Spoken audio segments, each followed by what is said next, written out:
Hi guys, welcome to Smart Commerce classes. My name is Anshul Mittal and in today's video we will be covering the 6th chapter of ACCA F4 and the name of the chapter is Type of Business Organization. Before we get started guys, to all the students who are watching the videos for the first time and who are not my subscribers, तो please subscribe my channel and अगर तुम subscribers हो तो please मेरे channel को share करो अपने friends के साथ जो ACCA कर रहे हैं एंड उनको बोलो कि प्लीज़ वो भी इसको सब्सक्राइब करें और आगे शेयर करें। Thank you. हाँ, तो let's talk about this chapter now. So ये जो चैप्टर है business organisation, so most of the students उन्होंने F1 F3 ऑलरेडी पढ़ी हुई है एंड आई बिलीव अब तक कर रखी होगी बिकॉज F4 ऑब्वियसली सारे F1 F3 पढ़ने के बाद ही आते हैं। तो ये चैप्टर काइंड ऑफ उस चैप्टर से लिंक्ड है। इसमें लॉ का बहुत ज़्यादा रोल नहीं है जो चीज़ हमने पुराने चैप्टर्स में देखी है। हालांकि है कुछ चीज़ें अंडरस्टैंडिंग वाली, but those are very practical and those are very easy to understand. बहुत ईजी चैप्टर है, बहुत ही लर्निंग वाला चैप्टर है और काफ़ी इंटरेस्टिंग चैप्टर है क्योंकि ऑलरेडी तुमने पढ़ रखा है तो पढ़ते हुए थोड़ा ईजी भी लगेगा और समझ भी आएगा। तो लेट्स स्टार्ट दिस चैप्टर। ये सारा हम नहीं पढ़ेंगे। बेसिकली इस चैप्टर का ये होल स्ट्रक्चर है, हमें सिर्फ इतना ही पढ़ना है। It's not a big chapter, it's a very small chapter. तो सबसे पहले हमारा पार्ट आता है types of business organisation. So types of business organisation मतलब एक बिजनेसमैन किस किस तरीके से किस किस फॉर्म में बिजनेस कर सकता है।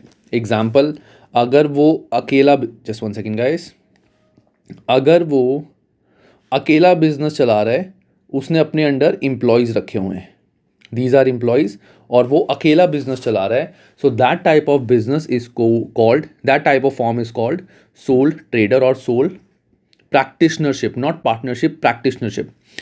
तो the owner is the business, he owns all the assets and liabilities, सारा कुछ बिजनेस की सारी लाइबिलिटीज, सारे एसेट, सब कुछ इसका होता है।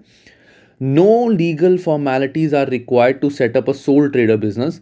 सोल ट्रेडर बिजनेस सेटअप करने के लिए कोई लीगल फॉर्मेलिटीज नहीं है, कहीं रजिस्ट्रेशन वगैरह की जरूरत नहीं होती। You can directly start the business. This form of business is inappropriate for large businesses, those involving degree of a risk. जो बड़े बड़े businesses होते हैं, जैसे बड़ी बड़ी इंडस्ट्रीज होती हैं, फैक्ट्रीज होती हैं, वो सोल ट्रेडर में इस फॉर्म में बिजनेस नहीं करते क्योंकि वहाँ पे रिस्क बहुत ज़्यादा होता है और एवरीवन वांट्स कि रिस्क थोड़ा सा कम हो। तो व्हाट दे डू इज़ कि वो 3-4 बंदे मिलके काम करते हैं। ज़्यादा इन्वेस्टमेंट चाहिए, ज़्यादा चीज़ें चाहिए, ज़्यादा मेहनत चाहिए, एक अकेला बंदा कितना कर लेगा। So this form of business is inappropriate for large businesses or those involving degree of risk. Then is general partnership. General partnership is like a normal partnership when two people join hands together and start a business and they jointly employs people. ठीक है, that is general partnership defined by Partnership Act 1980 as the relation which is subsists between person carrying on business in common view of profit. अभी ये सारा हम detail में पढ़ेंगे। That is general partnership. Then आता है लिमिटेड पार्टनरशिप। अब general partnership और लिमिटेड पार्टनरशिप में फ़र्क क्या होता है ये तुम्हें मैं आगे बताऊंगा, धीरे धीरे पढ़ेंगे सारा। तो एक होता है लिमिटेड पार्टनरशिप। रीज़न इज आगे जब डिटेल में है तो यहाँ पढ़ा के इस टाइम पे कोई फ़ायदा नहीं है, वहाँ अच्छे से एक्सप्लेन किया हुआ है। देन आता है लिमिटेड लायबिलिटी पार्टनरशिप। अब there is a difference between limited partnership and limited liability partnership, ये सारा हम आगे पढ़ेंगे। देन लास्ट आता है company.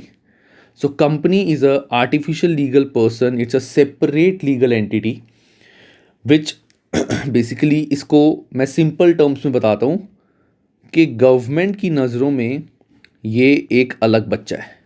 It's a artificial person which is created by some individuals,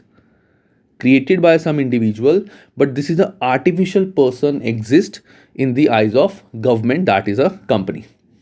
ठीक है, वो सारा हम अभी डिटेल में पढ़ेंगे, चैप्टर 7 में सारा करेंगे, अभी ज़्यादा डिटेल में मैं नहीं करा रहा। ऑल तो काफ़ी बच्चों ने जिन्होंने F1 पढ़ा हुआ है और F3 पढ़ा हुआ है उनको ये चीज़ बहुत अच्छे से पता होगी। आगे rest of this chapter will focus on partnership. ये चैप्टर मोस्टली पार्टनरशिप पे फोकस करता है। अब आते हैं टाइप्स ऑफ पार्टनरशिप। अब मैं तुम्हें इस चैप्टर का, अब मैं थोड़ा सा अगर ब्रीफ बताऊं, हमने अभी तक पुराने F1 F3 में हमने पढ़ा था पार्टनरशिप क्या होती है, सोल ट्रेडर क्या होता है, नॉर्मल डेफिनेशन। यहाँ पे हम थोड़ा सा लॉ की लैंग्वेज में देखेंगे कि पार्टनर, अब जैसे दो पार्टनर्स ने मिलके कुछ गलत काम किया तो वो पार्टनरशिप नहीं होगी। उसका एक केस स्टडी बन जाएगी। ठीक है, टाइप्स ऑफ पार्टनर क्या होते हैं वो सारा हम यहाँ पढ़ेंगे। तो सबसे पहले आता है types of partnership. Types of partnership. A partnership is a relationship which subsists between two or more persons carrying on business in common with a view of profit. Simply means when two person joins hands together to work to earn profit and they have a common motive. Two people join hands together to earn profit and they have a common motive. Motive common है, business एक ही करना है, ऐसा नहीं है वो अलग business करेगा वो अलग बिजनेस, एक ही काम मिलके करना है। A partnership can be a small operation or as with some large firms of solicitors accountants partnership with several hundred partners. There can be 10 partners, there can be 2 partners, there can be 100 partners, ये चीज़ें। अब यहाँ पे इन्होंने maximum number of partners कहीं लिखा नहीं हुआ, तो अभी मैं उसके बारे में कुछ नहीं बता रहा कि what are the maximum number of partners that can be in a firm. Minimum तो 2 होने चाहिए। अकेला बंदा ये थोड़ी बोलेगा कि मेरी परछाई मेरी पार्टनर है, हा हा हा, ऐसा नहीं होता ना। तो मिनिमम 2 बंदे चाहिए। Now comes types of partner. तो टाइप्स ऑफ पार्टनर में first is a general partner. General partner is actively involve in day to day business. तो मैं तुम्हें इसमें ना 3 चीजें बताता हूं।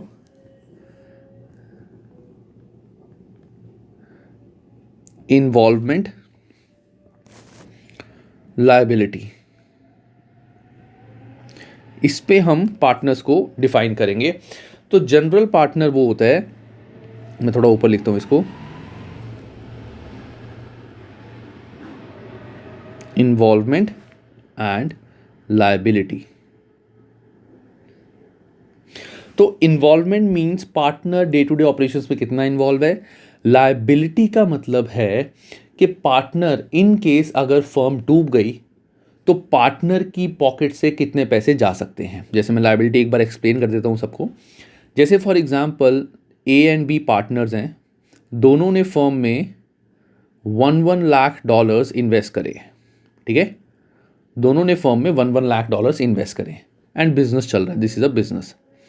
हुआ क्या, आफ्टर सम टाइम बिजनेस के लाइबिलिटीज़ यानी डेट्स बहुत ज़्यादा बढ़ती गई और वो डेट्स रीपे नहीं कर पाए, काम बिल्कुल बंद हो गया। तो अल्टीमेटली क्या हुआ, ये सब खत्म हो गया, इंसॉल्वेंसी होगी, फर्म बंद होगी।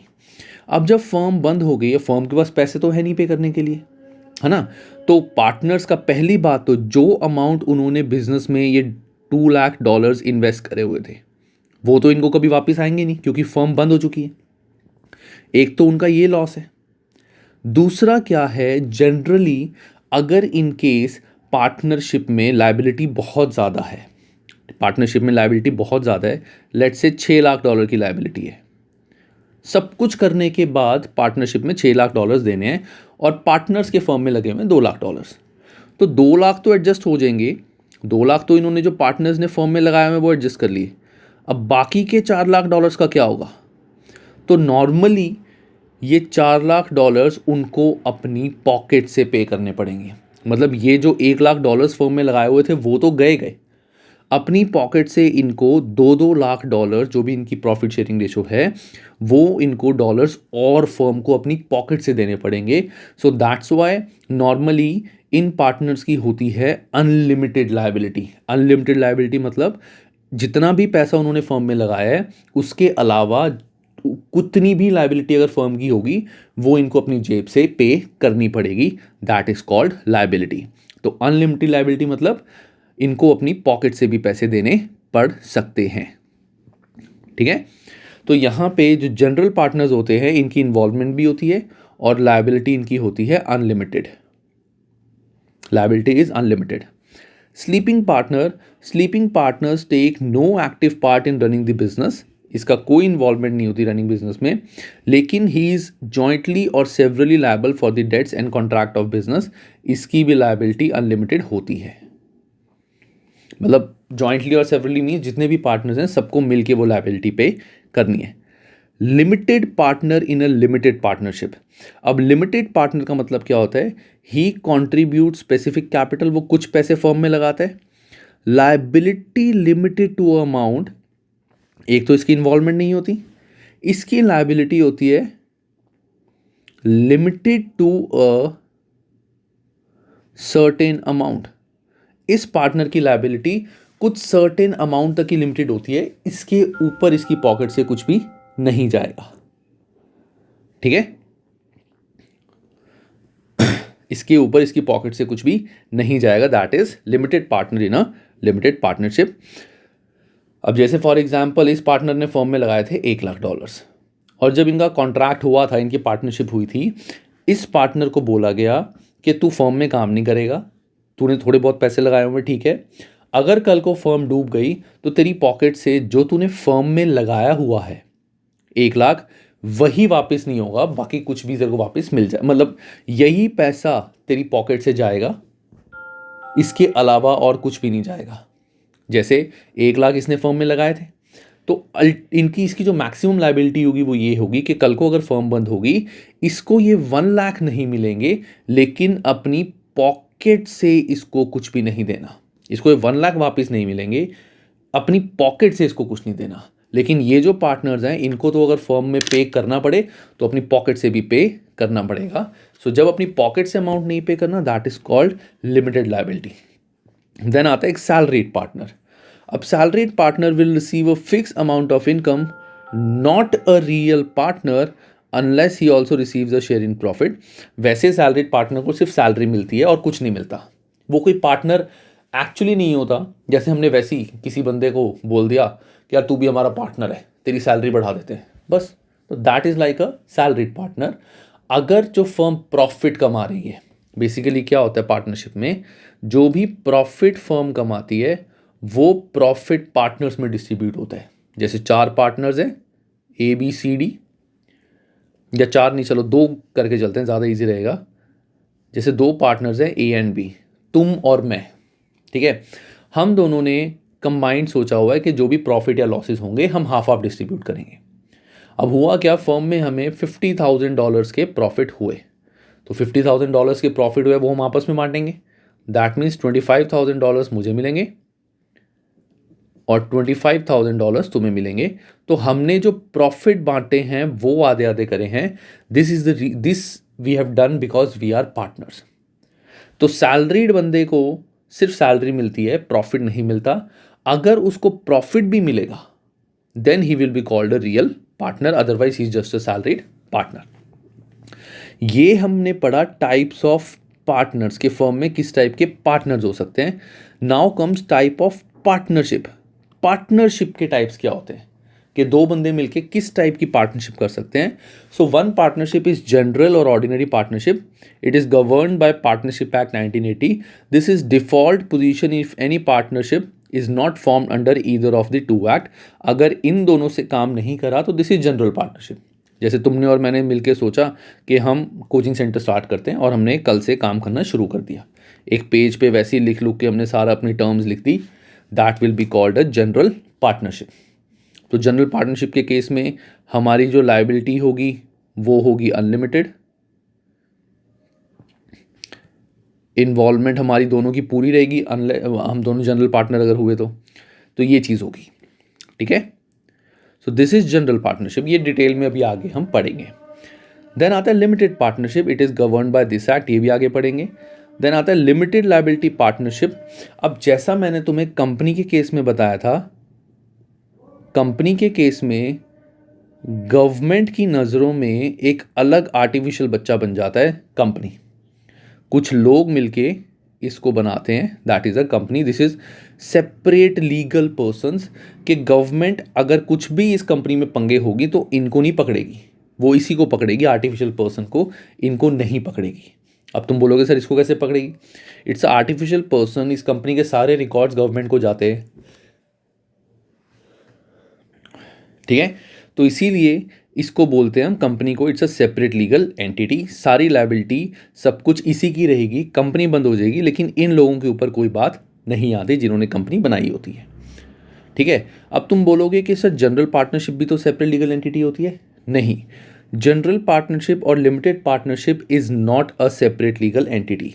गवर्नमेंट की नज़रों में कोई अलग बच्चा नहीं होता, गवर्नमेंट को सिर्फ ये दिखता है कि ये 3 बंदे मिलके काम कर रहे हैं, मेरे लिए कोई अलग बच्चा नहीं है, ये तीनों बंदे मिलके काम कर रहे हैं, तो जो भी लायबिलिटी होगी वो इन तीनों की ही होगी। जनरल पार्टनरशिप में इन तीनों की लायबिलिटी होगी। लिमिटेड पार्टनरशिप में बेसिकली तीनों में से जो इन्होंने डिसाइड किया होगा कि इसकी लिमिटेड है, इसकी लिमिटेड है, इसकी अनलिमिटेड, वो होगी। बट एक गवर्नमेंट की नज़रों में अलग बच्चा नहीं है। लिमिटेड लायबिलिटी पार्टनरशिप के केस में इट्स लाइक अ कंपनी, हालांकि कंपनी की बहुत सारी चीज़ें अलग होती है, वो हम बाद में पढ़ेंगे। इट्स लाइक अ कंपनी, तो तीनों बंदे गवर्नमेंट की नज़रों में एक अलग बच्चा बना देते हैं, which is called limited liability partnership. इस केस में भी सेम यही होता है कि अगर इन केस ये जो फर्म है ये बंद हो गई, बहुत सारे लॉसेस हो गए, तो अल्टीमेटली जितना पैसा इन्होंने यहाँ लगाया हुआ है वही इनको वापस नहीं मिलेगा, लेकिन इनकी अपनी पॉकेट से कुछ भी नहीं जाएगा। अब तुम बोलोगे कि अगर ऐसी बात है तो हर पार्टनरशिप में हम एलएलपी क्यों नहीं बनाते? उसका रीज़न ये है क्योंकि एलएलपी बनाने के लिए बहुत फॉर्मेलिटीज़ हैं, बहुत सारे रूल्स एंड रेगुलेशन है। गवर्नमेंट ऐसी थोड़ी कोई भी बच्चा अलाउ कर देगी बनाने के लिए, वो सारे बुक्स चेक करेगी, सारे रिकॉर्ड्स चेक करेगी, ट्रांसपेरेंसी रखेगी कि कुछ झूठ तो नहीं बोल रहे, कुछ घुमा फिरा तो नहीं रहे, वो सब कुछ होता है। तो ये बनाना आसान नहीं होता, इसके लिए बहुत लीगल फॉर्मेलिटीज़ होती हैं। हर साल सारे रिकॉर्ड्स का गवर्नमेंट को जाते हैं, बहुत चीज़ें गवर्नमेंट को जाती है। तो जिन्होंने नॉर्मल काम करना है वो इतने झमेले में नहीं पड़ते, लेकिन जो चाहते हैं अलग से हो तो वो कर सकते हैं ये चीज़। So this is called limited liability partnership. It is governed by Limited Liability Partnership Act 2000, legally separated from its members. कि ये जो पार्टनरशिप है this is legally separated from the members. ठीक है, नेक्स्ट आता है कैरेक्टरिस्टिक्स ऑफ अ पार्टनरशिप। ये बहुत ही सिंपल पॉइंट्स हैं, फटाफट से करते हैं। सो in order for a partnership to exist a business must be carried on with a view of profit. This means that the person involved in the partnership intend the business to yield a profit and they are entitled to share in that profit. मतलब अगर हम दोनों मिलके बोलें, तुम और मैं, कि चलो हम एक चैरिटेबल इंस्टीट्यूट खोलते हैं, हम एक संस्था खोलते हैं जहाँ पे हम ब्लड डोनेशन कैंप ऑर्गेनाइज करेंगे और चैरिटी करेंगे, that will not be a partnership, क्योंकि हमारा प्रॉफिट मोटिव नहीं है। बिजनेस करना है, हमें पैसा कमाना है, तब उसको पार्टनरशिप बोलते हैं। उस चीज़ को हम पार्टनरशिप नहीं बोलेंगे। पार्टनरशिप की डेफिनेशन में वो चीज़ नहीं आएगी। पार्टनरशिप की डेफिनेशन में क्या होता है? मिलके काम कर रहे हैं, प्रॉफिट कमाने के लिए काम कर रहे हैं और दोनों का सेम मोटिव है। The following do not necessarily create a partnership. Joint ownership of a property, अगर एक प्रॉपर्टी में तुम दोनों जॉइंट ओनर हो, it does not mean that you are partners, क्योंकि कोई पैसे थोड़ी कमा रहे हैं इसमें। Sharing of gross returns. Gross returns मतलब जो भी हमें बिजनेस रिटर्न्स आ रहे हैं, तुमने बोला है कि जैसे मेरे को पैसे आ रहे हैं, मैं ट्यूशन सेंटर से पैसे कमा रहा हूँ, यूट्यूब से कुछ नहीं, कोचिंग से अपनी, मैंने वैसे ही बोला कि मैं जो भी मेरे को पैसे मैं कमाऊँगा उसमें से 50% मम्मी को दे दूँगा अपनी, ठीक है? तो that 50% I am giving to my mom does not makes her to be my partner, वो पार्टनरशिप नहीं होगी। शेयरिंग ऑफ एक्सपेंसेस, ऐसे ही अगर मान लो दो बंदे कुछ एक्सपेंसेस शेयर कर रहे हैं, जैसे हमने शिमला जाने का प्लान बना रहा, मैं एक्चुअली आज शिमला जा रहा हूँ, तो जो मेरे फ्रेंड्स हैं, हम तीनों ने सोचा है कि हम सारा अमाउंट बायफिकेट करेंगे, तो it does not mean that we are partners, ठीक है? तो पार्टनरशिप की जो 3 रूल्स हैं वो हमेशा याद रखना कि जॉइंटली मिलके काम करना है, उनका मोटिव कॉमन होना चाहिए, ठीक है, बिजनेस करना है, और प्रॉफिट मोटिव होना चाहिए, पैसे कमाना है। ये चारों चीज़ें होंगी तभी इस चीज़ को हम पार्टनरशिप बोलेंगे। अब ऐसे इसमें केस दिया हुआ, जैसे अब मैंने बताया था ना, हमने अभी तक सिर्फ ये चीज़ें पढ़ी हैं नॉर्मली। यहाँ पे इसके साथ साथ हम केस के साथ इसको रेफर करेंगे कि अगर ऐसा केस होगा तो क्या हम उसको पार्टनरशिप बोलेंगे या नहीं। तो सी agreed with M that M would put on a play at seize theatre, M C के थिएटर में प्ले करेगा। सी was to have 60% and M to have 40% of the gross box receipts. C paid the expenses of running the theatre and M paid the expenses of putting on the play. During a performance, the claimant who was in the audience was accidentally shot by one of the actors. The claimant sued C, alleging that C was M's partner and was jointly liable with M. अब हुआ क्या, C ने M को higher किया, it's not a partnership, इन दोनों ने मिलके profit नहीं कमाए, दोनों ने मिलके ये नहीं बोला कि हम ये बिजनेस कर रहे हैं कि हम प्रॉफिट कमाएंगे। वो तो वैसे ही इनके बीच में कॉन्ट्रैक्ट हुआ कि तू मेरे थिएटर में आके काम करियो, जो भी टोटल फीस आएगी 60 मेरे पास रहेगा, 40 तुझे मिल जाएगा, और जो भी खर्चे होंगे वो सारे तू पे करेगा। ठीक है, it's just a contract, it's not a partnership. इनकी पार्टनरशिप नहीं है ये। दोनों ने मिलके ये नहीं सोचा कि जो अल्टीमेट प्रॉफिट्स होंगे वो हम आपस में बांटेंगे, हम दोनों मिलके हमेशा काम करेंगे, हम दोनों पार्टनर्स, ऐसा कुछ भी नहीं बोला। It's just a contract.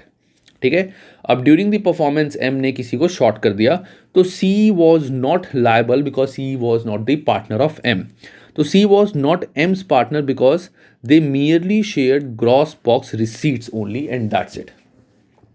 ठीक है, अ पार्टनरशिप बिगिंस, अब ये भी पॉइंट इंपॉर्टेंट है, a partnership begins as soon as the partner starts their business activity. The actual agreement may be made earlier or later than that date. It does not mean कि कब इनके बीच में दोनों partners ने मिल के एक agreement किया है, ये एक फ़र्क नहीं पड़ता इन्होंने कब ये एग्रीमेंट करा है। जिस दिन से इन्होंने काम स्टार्ट कर दिया उस दिन पार्टनरशिप इनकी स्टार्ट हो जाएगी। Normally no formalities are required to form general partnership, no documentation, no registration. General partnership के लिए इसकी भी ज़रूरत नहीं है, कोई डॉक्यूमेंटेशन, कोई रजिस्ट्रेशन नहीं चाहिए। हम दोनों ने मिलकर सोचा कोचिंग सेंटर स्टार्ट करते हैं, हमने आपस में डिसाइड किया आधा खर्चा तुम करोगे, आधा खर्चा मैं करूँगा, दोनों ने बिजनेस में पैसे लगाए, कंट्रीब्यूशन किया कुछ, बस खत्म। The reason for this is that the Partnership Act 1980 applies to every partnership, whether written or oral. Oral partnership is also a partnership. Many of the Act's provision apply unless they are excluded by partnership agreement.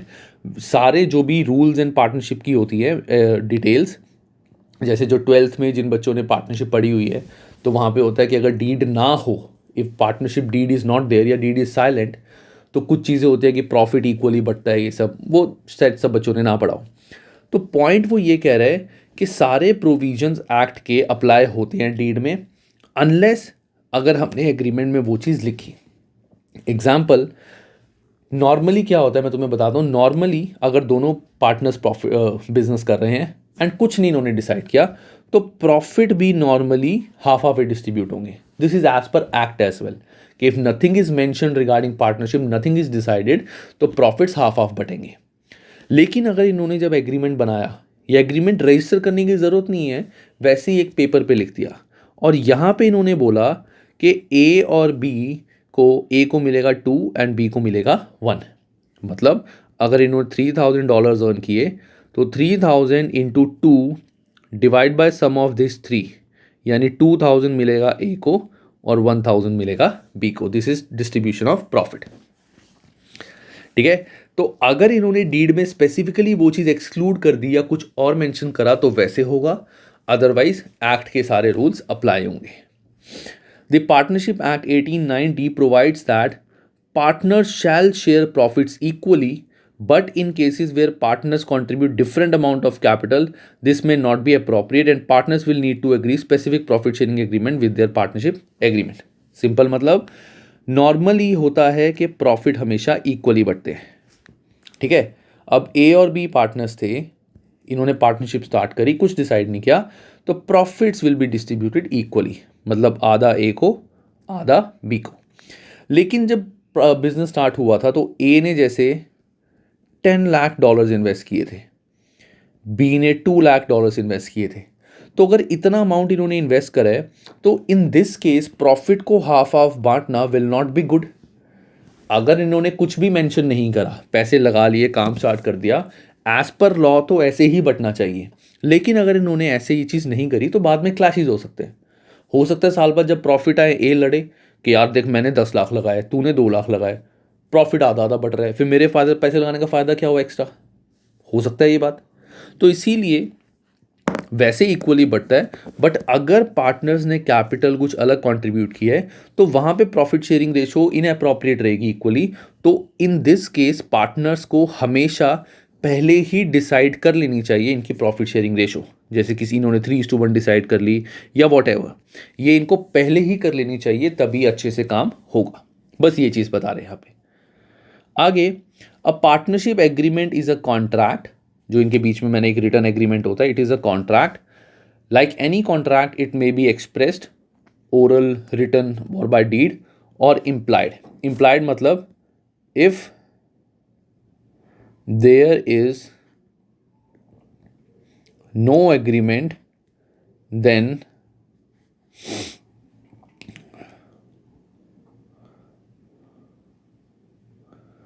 provisions of act will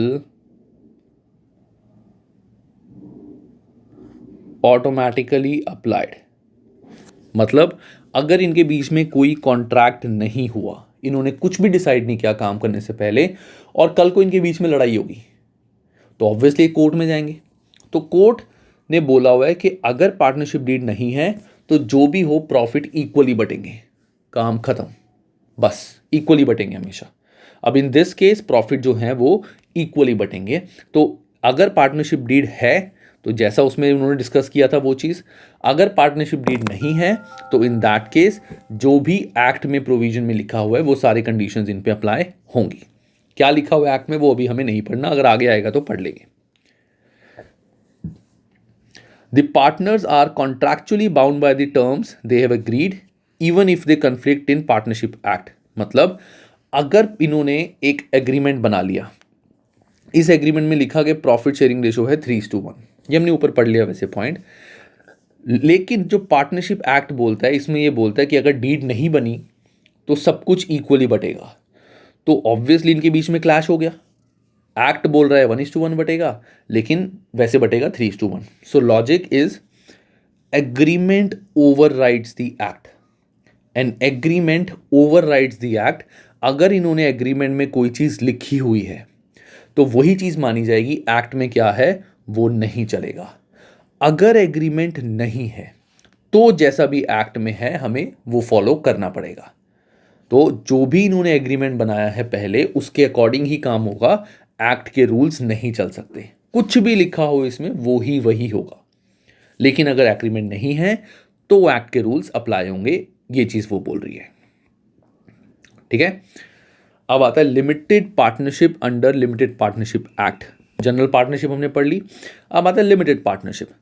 a limited partnership is a partnership in which the liability of one और मोर partners is limited to their capital contribution. जैसा मैंने amount बताया था, एक चीज़ बताई थी कि partner ने फर्म में $1,00,000 लगाए थे और बी ने भी $1,00,000 लगाए थे. इन्होंने जो पार्टनरशिप बनाई है वो एज पर लिमिटेड पार्टनरशिप के अकॉर्डिंग बनाई है. और ये बोला गया है कि बी की जो लायबिलिटी है that will be limited up to capital. मतलब जितना पैसा उसने इन्वेस्ट करा है फर्म के अंदर, इसका मैक्सिमम लॉस इतना ही हो सकता है कि जब फर्म बंद होगी इसको ये 1 लाख वापस नहीं आएंगे. लेकिन इसकी पॉकेट से कुछ भी नहीं जाएगा. That is called limited liability.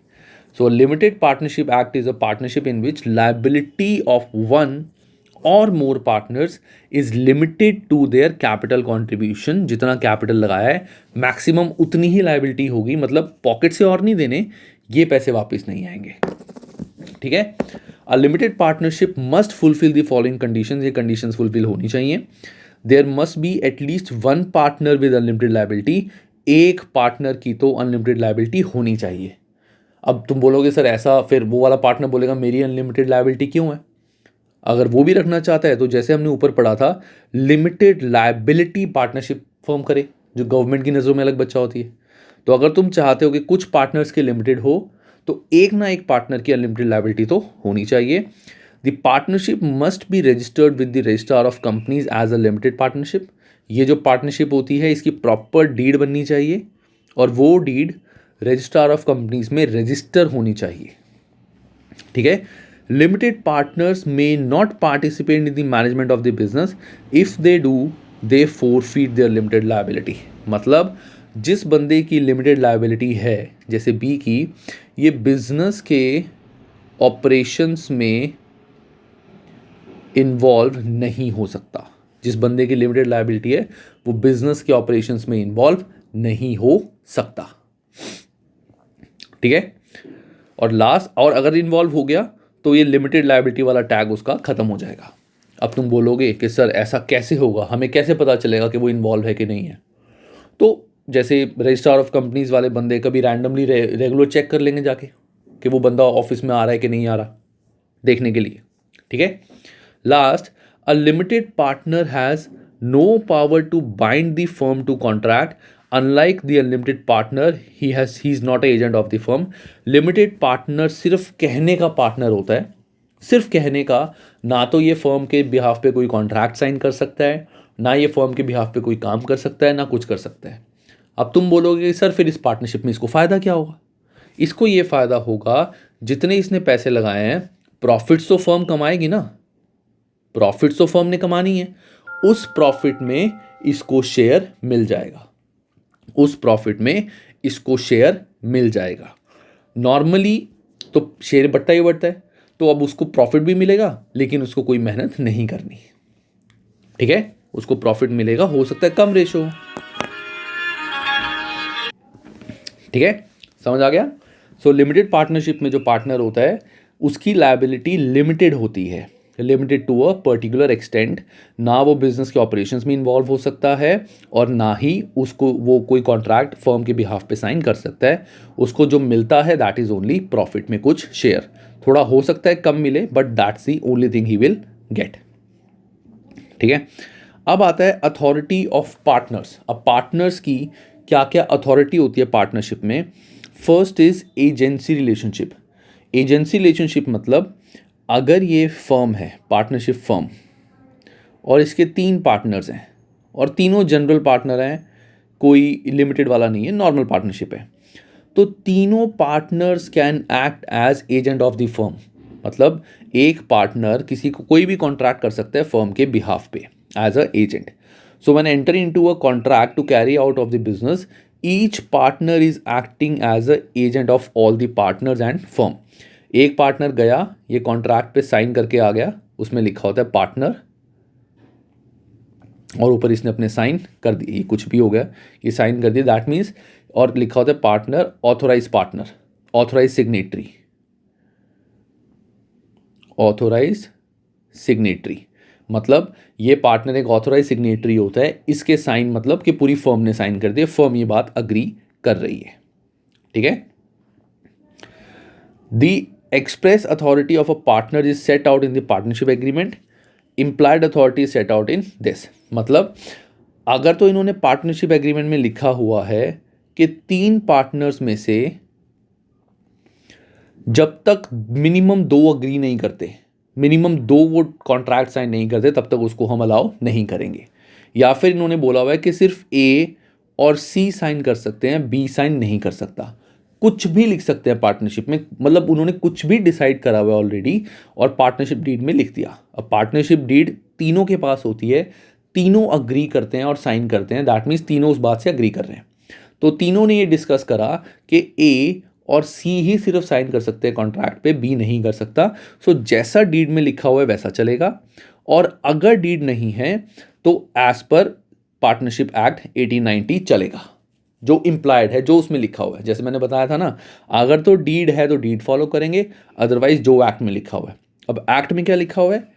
Act states that every partner is agent of a firm and of the other partners. This means that each partner has the power to bind all partners to the business transaction entered into within their express or implied authority. मतलब अगर 3 partners हैं A B C, अगर ए ने किसी third person से contract करके sign कर लिया और इनके बीच में, पार्टनर्स के बीच में कोई एग्रीमेंट नहीं है, कोई एग्रीमेंट नहीं है, तो एक्ट लगेगा।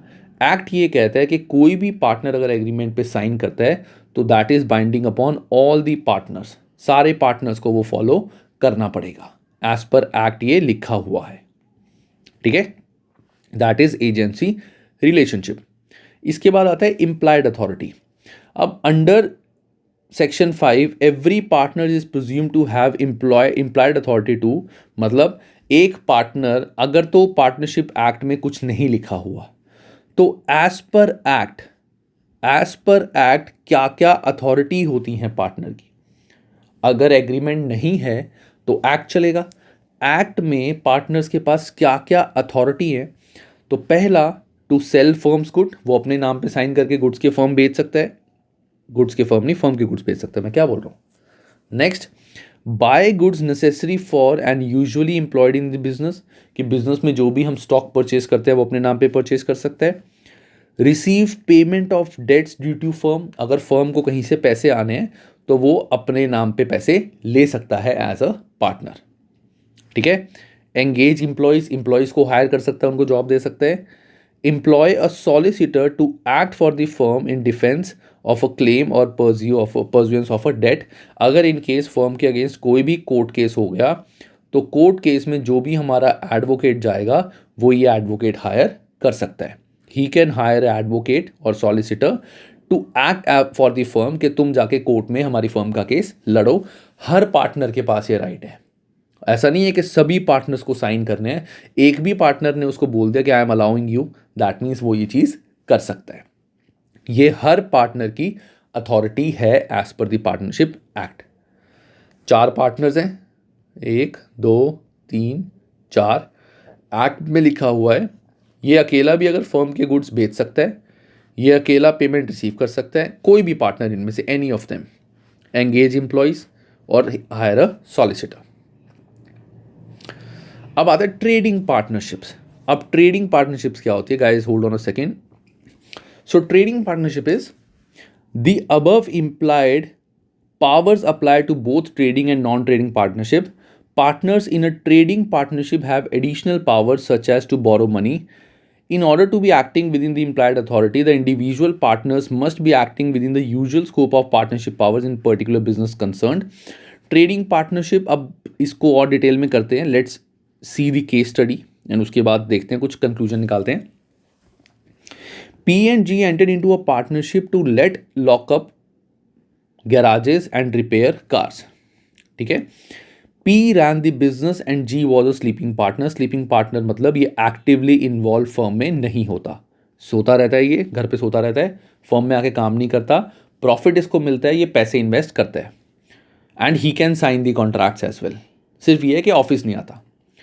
The partnership agreement expressly stated that firm would not buy and sell cars. मतलब पार्टनरशिप एग्रीमेंट जो इनके बीच में हुआ है उसमें स्पेसिफिकली लिखा हुआ है कि फर्म कार्स परचेज सेल नहीं करेगी। P sold a car to financing company M. P ने कार फाइनेंस कर दी M को, वो कार सेल कर दी फाइनेंसिंग कंपनी को। मतलब जैसे एक फाइनेंसिंग कंपनी थी जिसको इन फर्म ने, P और G की पार्टनरशिप ने, एक कंपनी थी M, उसको पैसे देने थे, तो P ने उसको पैसे देने की बजाय उसको कार सेल कर दी कि तू कार रख ले हमारी, जबकि क्लियर कट लिखा हुआ था इनके टर्म्स में कि कार सेल नहीं हो सकती। M sued G to recover this which had been paid to P for the car. M ने G को पकड़ा कि कार के मैंने इतने पाउंड उसको दिए थे वो मुझे वापस कर, क्योंकि इनके बीच में कॉन्ट्रैक्ट है ही नहीं। जब कार सेल ही नहीं हो सकती, P ने उसको कार सेल कर दी इतने पाउंड्स की और बाद में पता चला कि ये कार सेल ही नहीं कर सकते, वो गलत है, तो M ने G को पकड़ा। हालांकि वो P को पकड़ सकता था बट उसने G को पकड़ा क्योंकि वो भी तो पार्टनर ही है, हो सकता है P भाग गया हो फर्म से। तो M ने G को पकड़ा, G को बोला, या चलो तुम्हें थोड़ा और इजी कर देता हूँ, शायद मैं ज़्यादा तेज़ बोल रहा हूँ। P और G पार्टनर्स थे, किस काम के लिए? वो गैराजेस वगैरह की और कार रिपेयर्स करते थे। इन्होंने एक्सप्रेसली एक चीज़ लिखी थी कि हम कभी भी कोई कार परचेज सेल नहीं करेंगे। तो हुआ ये कि एक बंदा था M, P ने M को कार सेल कर दी फॉर 700 पाउंड्स। इतने की कार P ने M को सेल कर दी। अब हुआ क्या, जब M को पता लगा कि ये कार सेल कर ही नहीं सकता, इनके कॉन्ट्रैक्ट में लिखा ही नहीं हुआ, क्योंकि जब M गया होगा कार की रजिस्ट्रेशन कराने, उन्होंने बोला हुआ कॉन्ट्रैक्ट दिखाओ इन दोनों का कि वो कार सेल कर भी सकते हैं कि नहीं, उसमें है कि कार सेल ही नहीं हो सकती, तो इसको वो कार की रजिस्ट्रेशन मिली नहीं। ये और P जो था वो आउट ऑफ कंट्री चला गया। तो M बाद में गया G के पास टू रिकवर दी ड्यूज, कि मैंने 700 पाउंड दिए थे, मेरे को वो पैसे वापस कर, क्योंकि गाड़ी मेरे नाम ही नहीं हो सकती। G denied the liability claiming that P when selling the car had been acting outside the agreed limits of the firm business and therefore P has no actual or apparent authority to make the contract. मतलब G ने मना कर दिया कि भाई हमारा जो contract है उसमें स्पेसिफिकली लिखा हुआ है कि P सेल नहीं कर सकता। अब अगर उसने सेल कर दिया वो उस कॉन्ट्रैक्ट के बाहर है, तो वो तेरी रिस्पॉन्सिबिलिटी बनती है कि कार लेने से पहले तेरे को देखना चाहिए था कि वो कार बेच सकता है कि नहीं बेच सकता। उससे एग्रीमेंट तो मांगता है एक बार कि तू बेच सकता है कि नहीं बेच सकता। तुम सेलर हो कि नहीं हो पहले ये तो बता दो ना। अगर तुम किसी से सामान बाय करते हो, ऑब्वियसली मार्केट वगैरह में नहीं, कोई घर पे आके तुम्हें बोले कि मैं गाड़ी बेच रहा हूँ, तो तुम पहले उससे पूछोगे ना कि गाड़ी तेरे नाम पे है और क्या तू गाड़ी बेच सकता है। कोई थर्ड पर्सन आके बोले किसी और की गाड़ी, नॉट अलाउड ना। तो जी ने मना कर दिया, ठीक है। Evidence was given that other garages business of the type carried on by P and G deals in cars, मतलब जो ये दोनों काम मिलके कर रहे थे वो काम और भी गैराजेस करते थे, बट वो कार सेल करते थे। इन्होंने डिसाइड किया था कि कार सेल नहीं करनी, बट दूसरे गैराजेस कार सेल करते थे। The test of what is the firm's business is not what partners agreed. It should be but what it appears to the outside world to be. Under that test, P appeared to M to be carrying on a business of a kind carried on by such firm. This contract was within the apparent authority of P and therefore the contract was binding on G. अब the point is, यहाँ पे court ने क्या answer दिया, it's a very good logical बात, कि तुम अगर किसी गैराज में जा रहे हो नॉर्मली सारे, अब जैसे चलो मैं एम के पॉइंट ऑफ व्यू से देखते हैं या तुम्हारे पॉइंट ऑफ व्यू से देखते हैं। तुम अगर किसी स्टोर में जा रहे हो, ठीक है, तुम्हें पता है किसी भी स्टोर से, जैसे तुम सुपरमार्केट जाते हो या जैसे एक स्टोर है वहाँ पे काफ़ी सारी गेम्स हैं, तुम्हें गेम्स बाय करनी है, तुम किसी भी स्टोर में जाते हो वहाँ से तुम गेम्स बाय कर सकते हो, है ना। हर स्टोर में गेम्स बाय सेल के लिए होती है। एक स्पेसिफिक स्टोर है, उसने ऐसा कहीं नहीं मेंशन किया हुआ कि वी डोंट सेल और बाय गेम्स, हम सिर्फ रेंट पे देते हैं, कहीं नहीं लिखा हुआ। तुम गए, बंदे से बात करी, बंदे ने तुम्हें गेम बेच दी। अब द पॉइंट इज, उस केस में हम उस बंदे को यानी इसको गलत नहीं बोल सकते, क्योंकि नॉर्मली मार्केट में हर बिजनेस में वो गेम बिकती थी। तुमने नहीं बेची तो अलग से लिख देते, वो चीज़ मेंशन कर देते, जो तुमने कहीं नहीं करी। सो इन दिस केस एम की कोई गलती नहीं है। हाँ, पी की गलती है, बट एम की कोई गलती नहीं है इस चीज़ में। एम को तो लायबल बोल ही नहीं सकते, जी एम को नहीं बोलेगा कि भाई तेरे को देखना चाहिए था पहले। तो इस केस में अब देखो कोर्ट कितना अच्छा आंसर दिया। कोर्ट ने एज अ कंज्यूमर इसकी अंडरस्टैंडिंग समझी और देन इसको क्या जवाब दिया, क्या बोला हुआ कोर्ट ने जी को। ये तो बाहर घूमने गया हुआ जनाब। कोर्ट ने जी को बोला कि भाई तुम जो बिजनेस कर रहे हो, सारे जो वो बिजनेस करते हैं वो गाड़ियां बेचते हैं। तुमने स्पेसिफिकली बोला हुआ है कि हम गाड़ी नहीं बेचेंगे, आपस में डिस्कस किया हुआ है, बट क्या आम जनता को पता है? आम जनता को तो पता ही नहीं है। तो आम जनता तो तुम्हारे स्टोर में शायद आए इसलिए कि तुमने अपनी गाड़ी बेचनी है। तो ये मत बोलो कि उसकी गलती है, गलती तुम्हारी है, तुम्हें लिखना चाहिए था वहां पे गई। अब तुमने नहीं लिखी बात, ये आपस में तुमने कॉन्ट्रैक्ट कर लिया, वो तुम्हारे बीच की बात है, तुम आपस में लड़ मरो। तुम आपस में बाद में लड़ते हुए रहना कि हाँ कॉन्ट्रैक्ट में नहीं लिखा हुआ तो तुम्हें ये 700 इससे रिकवर करने हैं, वो तुम्हारे आपस की बात है। लेकिन एम के लिए तू लायबल है, एम के लिए जी इज लायबल कि हमें तेरी जेब से पैसे लेने हैं। बिकॉज एम को नहीं पता था कि भैया तुम परचेज सेल नहीं कर रहे, और ना तो पी ने बताई बात ये। तो जब पी ने उसको कार सेल करी, नॉर्मली वो चीज होती है, एम के लिए जी इज लायबल। बाद में जी पी के ऊपर केस कर सकता है कि हमारे कॉन्ट्रैक्ट में टर्म्स में नहीं लिखा था कि हम बेचेंगे और तूने बेच दी, तो तू मेरे को पैसे दे, तो पी को उसको देने पड़ेंगे पैसे, दैट इज ट्रू। बट इस पर्सन के लिए जी विल बी लायबल, ये पीछे नहीं हट सकता। तो this contract was with in the apparent authority of P and therefore the contract was binding on जी। देखो कितना अच्छा केस स्टडी है, कितना मजा आया करने में। मुझे तो मजा आया, तुम्हें भी आई थिंक मजा आया होगा। आम जनता भगवान होती है, ठीक है ना। आम जनता के लिए सब करते हैं, सिर्फ कुछ देशों में नहीं, बाकी सारे देशों में। अब other test your understanding one, I would suggest कि ये तुम पढ़ो, अपने अकॉर्डिंग आंसर्स दो और मुझे कमेंट सेक्शन में या फिर जो मेरे को WhatsApp number, my WhatsApp number is 9888737340, मुझे व्हाट्सएप करके तुम इसका आंसर दो, ठीक है। I will make a F4 group very soon, बहुत जल्दी मैं F4 का ग्रुप बनाऊंगा, तो उस ग्रुप में भी हमें सारी बातें डिस्कस करेंगे। अभी मैं नहीं बना रहा, ठीक है। Next part, liability of partnership debt. Liability of a partnership date.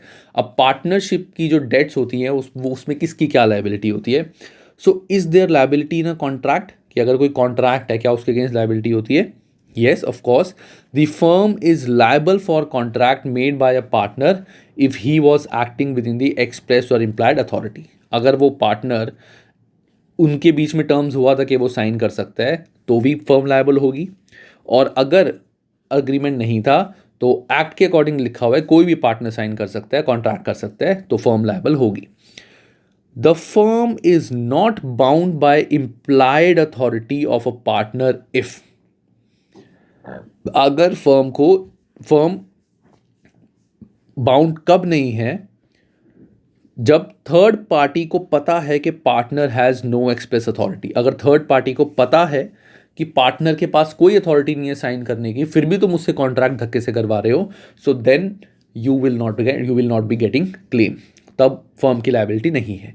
जैसे इस केस में अगर एम को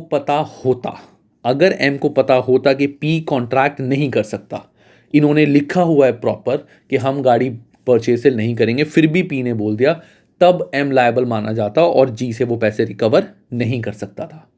लेकिन इसमें एम को पता ही नहीं था, ही वॉज इनोसेंट, तभी इसको रिलीफ मिला. बट अगर थर्ड पार्टी को पता है तब भी फर्म कॉन्ट्रैक्ट के लिए लायबल नहीं होती. The partner has no express authority and the third party does not know और believe him to be the partner. Partner के पास कोई अथॉरिटी भी नहीं है और थर्ड पार्टी मान ही नहीं रही है कि वो पार्टनर है. Third party does not know और believe him to be a partner, के बिलीव ही नहीं कर रही कि वो पार्टनर है, हम मानते नहीं तो पार्टनर है. तो उस केस में भी फर्म, अगर फिर भी उसने कॉन्ट्रैक्ट कर लिया, तब भी वो फर्म लायबल नहीं होती. देन आता है partner by holding out. Every person who is by his words, sorry guys बीच में वीडियो थोड़ी सी पॉज हो गई थी. So every person who by his words और conduct represents himself as a partner is liable as if he is a partner to anyone who thereby gives credit to the firm. Basically holding out, जैसे हमने एक बार पढ़ा था पहले भी, कि अगर एक बंदा अपने आप को बोलता है कि मैं इस फर्म का पार्टनर हूँ, हर जगह बोलता फिर रहा है कि मैं इस फर्म का पार्टनर हूँ, और फर्म को इस बात का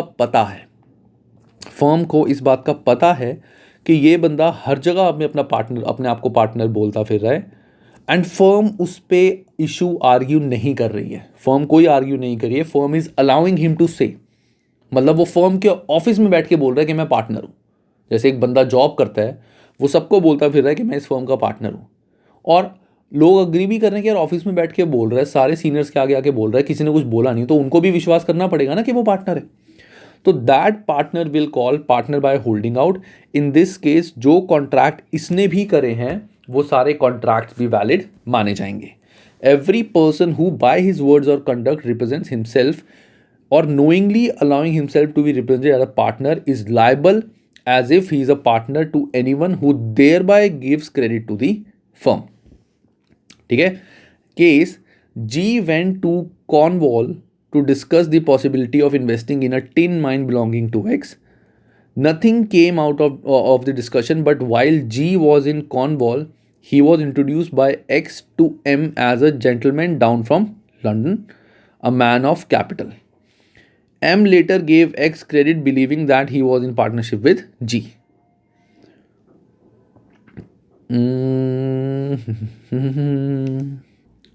एक काम करते हैं guys, actually I am getting late, मेरी एक क्लास है और बहुत अर्जेंट क्लास है, मुझे बार बार स्टूडेंट का कॉल आ रहा है, तो I am making videos till this point only. ये जो रिमेनिंग पार्ट है छोटा सा रह गया, इसकी वीडियो में नेक्स्ट में कवर कर दूंगा. छोटा सा पार्ट है वो मैं जल्दी बना के अपलोड कर दूंगा. ठीक है. प्लस चलो मैं एक काम और करता हूँ, नहीं मैं बाद में करूँगा, बाद में बताऊँगा क्या काम था. ठीक है. चलो guys, you take care, have a good time and take care of yourself. 2 बार बोल दिया. बाय.